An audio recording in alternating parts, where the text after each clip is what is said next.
Hello students, let us complete this chapter number 4. Now we have exercise number 4.5 left. तो इसमें हमने जैसे कल 4.4 तक कर दिया था, आज इसके 4 एक क्वेश्चन हैं वो आपने कर लेने हैं। तो है तो वही बात, नहीं तो कोई बात नहीं है, इसमें फिर भी पूरे कर लेने हैं।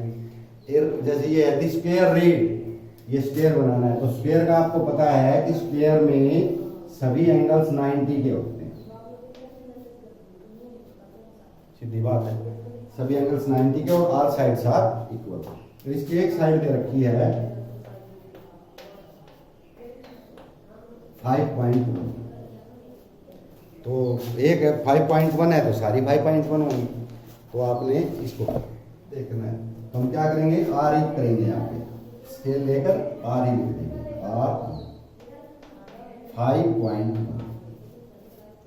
ठीक है। यहाँ पे 90 का एंगल आप भले ही प्रोटेक्टर से बना सकते हो, डी से, यहाँ पे डी रख देंगे और इस जीरो से काउंट करना शुरू करें। जो लाइन पे जीरो होती है उससे काउंट करना शुरू करते हैं। तो 90 पे निशान लगा के इसको 90 का बनाना। अब ये साइड है, डिवाइडर को खोल लेंगे 5.1, क्योंकि ये भी 5.1 है, और इसको 5.1 काट देंगे, यहाँ से रख के डिवाइडर को भी काट देंगे, ठीक है। उसके बाद आपको ये पता है ये भी 5.1 है और ये भी 5.1। तो 5.1 हमने डिवाइडर तो खोल रखा है, यहाँ इसकी नीडल रखी और हाथ लगा दी। ये भी 5.1 है, यहाँ नीडल रखी और इस हाथ को काट। अब इसको लगा देंगे, ये जो पॉइंट आ गया, point of intersection of arcs, ये थोड़ा सा इधर है और इसको मिला दें, मिलाना बिल्कुल पॉइंट्स। तो इस प्रकार आपका स्क्वायर हो जाता है, सिंपल है ये। उनसे तो ये है, अगर इसमें आपने मान लो रोम्बस वगैरह बनानी है, उसके एंगल दिए मिलेंगे आपको। नेक्स्ट है जैसे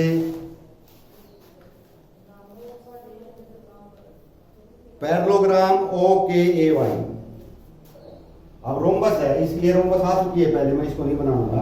इसमें डायगोनल्स दे रखे हैं, तो आपने एक इसके करेक्टर का जो है आपने यूज करना है कि diagonals of a rhombus intersect तो करेंगे वो, bisect each other at right angles, perpendicular bisector of each other. यानी एक दूसरे को, जैसे डायगोनल है रोम्बस के, एक दूसरे को 90 पे काटते हैं।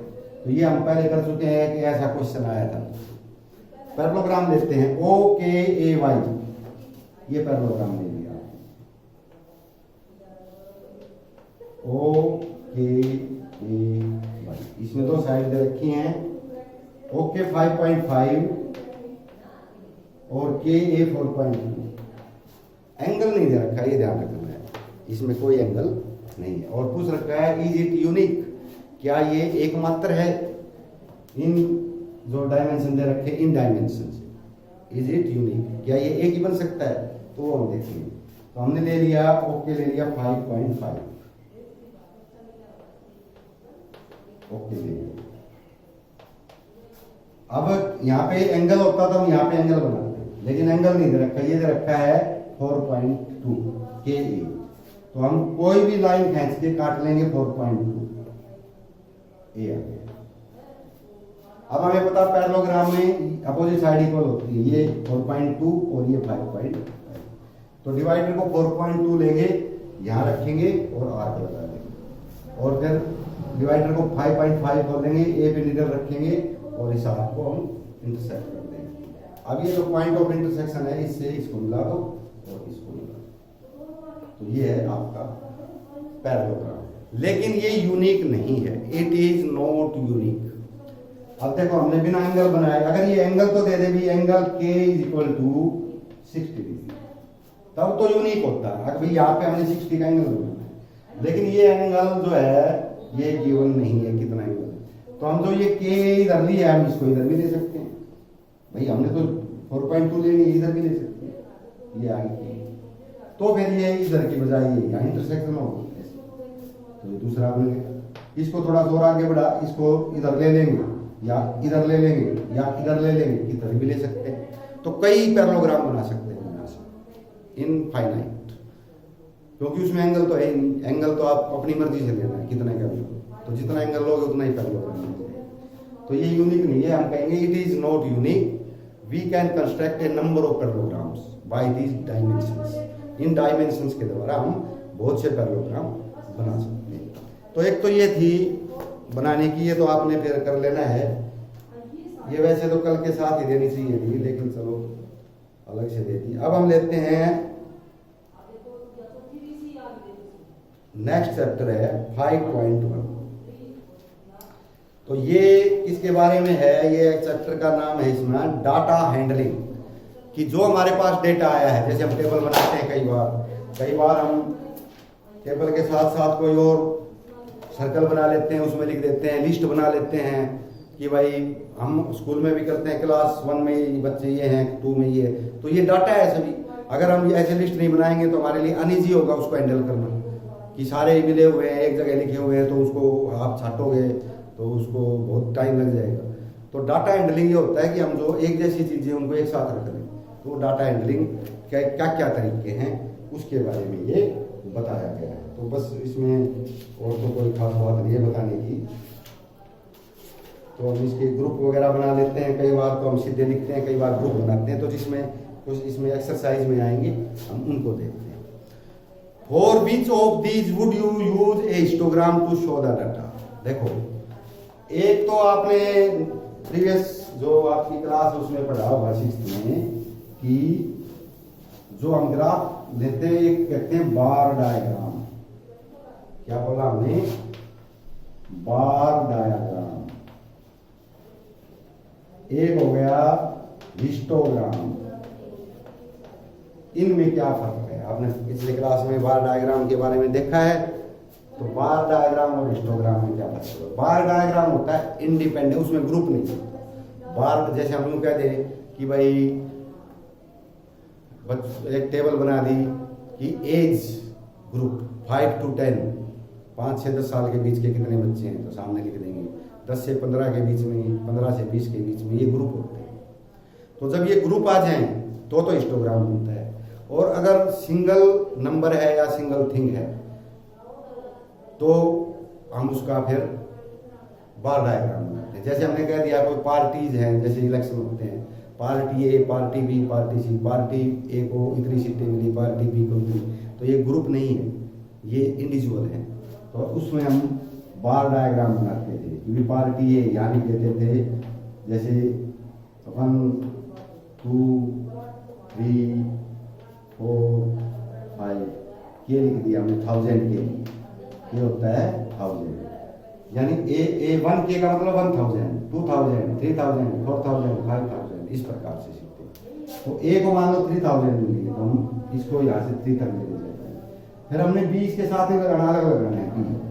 ये मान लो 2 ये है, तो इसको यहाँ तक। ये बार डायग्राम है, इंडिविजुअल चीज होगी। ग्रुप आ गया तो हिस्टोग्राम होता है। फिर ये क्या है? जैसे 5 to 10, 10 to 20, 10 नहीं है तो 20, 10 to 15 आ जाएगा, यहाँ पे 15 आ जाएगा। फिर ये ऐसे चलेगा। 15 to 20 ये इतना है, ऐसे 20 to 25 ये मान लो ऊपर तक है तो ऊपर तक जाएगा।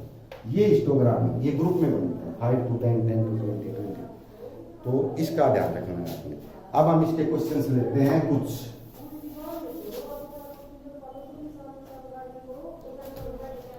फर्स्ट है, for which of these would you use a histogram to show the data? Data को दिखाने के लिए हिस्टोग्राम आप किस में यूज करेंगे? Number of letters to different areas in a postman's bag. अलग अलग क्षेत्रों के लिए लेटर्स हैं।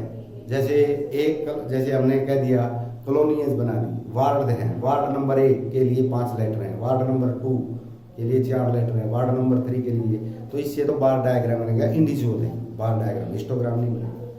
The height of competitors in an athlete meet. एक एथलीट मीट में कंपेटिटर्स हैं, उनकी हाइट। तो कंपेटिटर्स एथलीट मीट में कितने हो सकते हैं? 5 होंगे, 10 होंगे।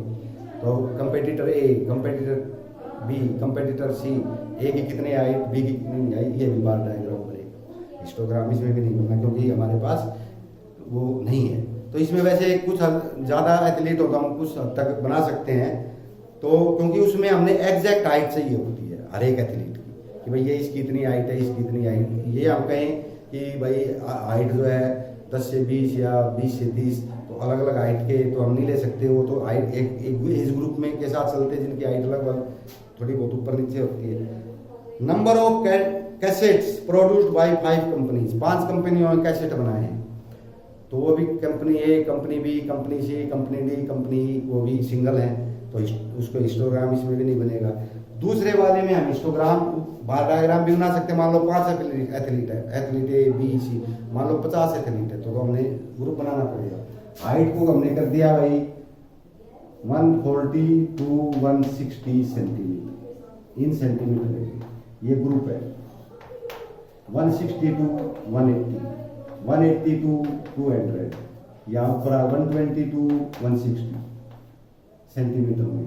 तो ये देखो ग्रुप बन गए 120 से 160, 160 140, 140 से 160, 60 से 80, 180 से 200, ये हाइट है। तो कितने एथलीटों की, मान लो इसमें एथलीट आते हैं 5, इसमें 3, इसमें भी 5, इसमें 2, ये ग्रुप आ गई भाई। कितने हाइट के बीच में 120 से 140 सेंटीमीटर के बीच में 5 है एथलीट। 40 से 60 3, 60 से 160 से 180 5, 180 to 200 2। तो ये हिस्टोग्राम बनेगा।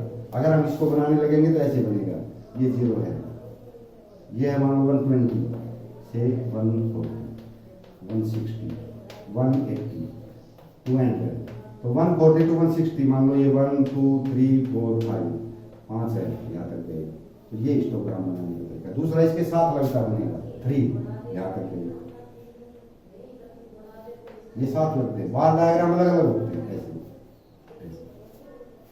तो ये हिस्टोग्राम है। तो सेकंड में हिस्टोग्राम बन सकता है। अगर थोड़े एथलीट है तो हम उसमें बार डायग्राम भी बना सकते हैं, लेकिन हिस्टोग्राम भी बन सकता है।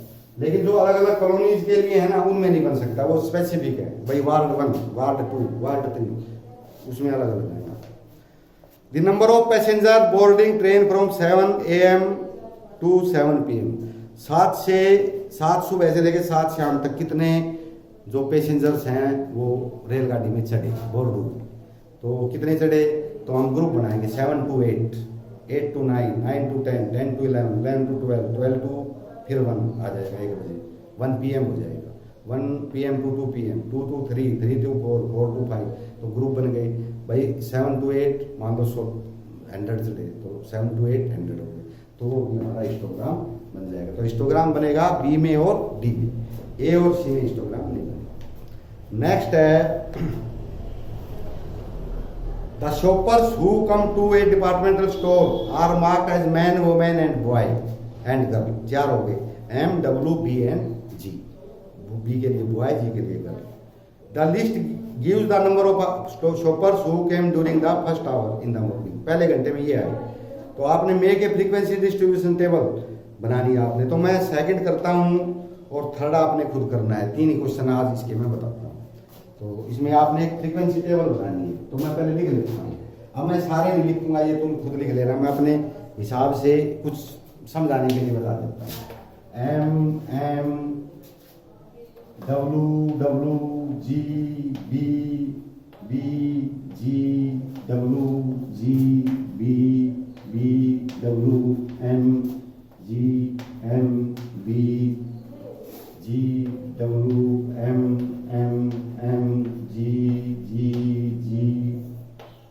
B W M G B W M G W, मैंने इतने लिख दिए। तो अब इसमें क्या दे रखा है कि आपने फ्रीक्वेंसी डिस्ट्रीब्यूशन टेबल बनानी है। अब आप इसमें ग्रुप तो बना ही नहीं सकते क्योंकि इंडिविजुअल है, मैन वुमेन, ये हम टेबल में बनाएंगे यहाँ पे ऐसे।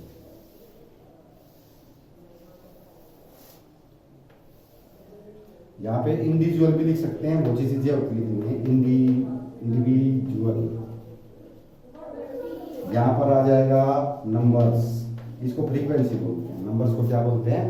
फ्रीक्वेंसी। एफ से लिखते हैं, ये एक्स है, एक्स से लिखते हैं।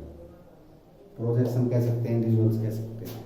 ये एक्स से लिखेंगे, ये एफ से लिखेंगे, और यहाँ पे लिखेंगे हम टैली मार्क्स।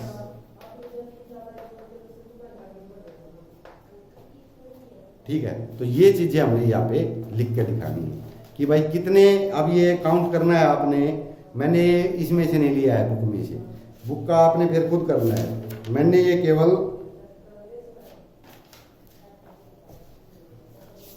ये एक एग्जांपल के तौर पे लिया है। इसको हम शॉपर्स दे रखा है, तो इसको हम इंडिविजुअल की जगह शॉपर्स कह सकते हैं, क्योंकि इसमें दे रखा है शॉप करने वाले, शॉपर्स एक्स होता है, नंबर्स फ्रीक्वेंसी एफ होता है, और टेलीमार्क्स। शॉपर्स में कौन कौन आता है? वुमेन, मैन, बॉयज, ये शॉपर। फ्रीक्वेंसी में इनके नंबर, वुमेन कितनी है डबल गिन लेंगे, 1 2 3 4 5 6 7 8, तो वुमेन है 8। मैन कितने हैं? 1 2 3 4 5 6 7 8 9 मैन। बॉयज कितने हैं? 1 2 3 4 5 6 7 8 बॉयज हैं। गर्ल्स कितने हैं? 1 2 3 4 5 6 7 8 9 10 गर्ल्स। ये टेबल बन गई। टेलीमार्क्स होते हैं, अगर यहाँ पे 1 लिखा हुआ है एक के लिए ये टेलीमार्क, अगर 2 लिखा हुआ है तो 3 है तो 4 है तो ये टेलीमार्क्स, 5 है तो फिर इसके एक क्रॉस कर देंगे, 5 होता है। 4 डंडे खींच के एक टेढ़ा खींच के ट्रांसवर्स 5 हो गए। फिर 6 हैं तो 5 लिख के एक 6, फिर 7, ये टेलीमार्क। 9 के लिए भी यही है, 1 2 3 4 5 6 7 8 9। 8 के लिए फिर यही आ जाएगा, 1 2 3 4 5 6 7 8। 10 के लिए 1 2 3 4 5 6 7 8 9 10। 2 बार ऐसे करते, ये टेलीमार्क्स। तो ये क्वेश्चन नंबर 1 मैंने करा दिया, 2 के एग्जाम्पल बता दिया, और 2 और 3 दोनों कर दिया। तो ये 3 तक करो, फिर मैं कल बताऊंगा बाकी।